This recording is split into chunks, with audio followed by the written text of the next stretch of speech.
আসসালামু আলাইকুম। আমার আজকের রেসিপি ফ্রুটস জ্যাম। তো আমি এখানে কিছু ফ্রুটস নিয়ে নিয়েছি। তারপর একটা প্যানে দিয়ে দিলাম, অল্প একটু চিনি দিয়ে দিলাম। এখন এগুলোকে নেড়ে চেড়ে সিদ্ধ করে নিতে হবে।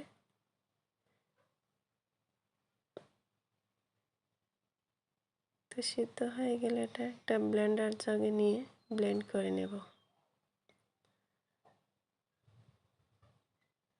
এই তো কালারের জন্য দিয়ে দেবো এখানে আমি একটা বিটরুটের কিউব। এটা আমি আগে ফ্রিজে ফ্রোজেন করে রেখেছি সেটা। তারপরে ব্লেন্ড করা হয়ে গেলে ছেঁকে নিব, ছেঁকে চুলায় বসিয়ে দিব। তো এখানে দিয়ে দেব লেবুর রস, আর দিয়ে দেব হোয়াইট ভিনেগার আর অরেঞ্জ ফ্লেভার দিয়ে ভালো করে জাল করে নেব। এই তো আমার এটার ঘনত্বটা আর একটু জাল করতে হবে।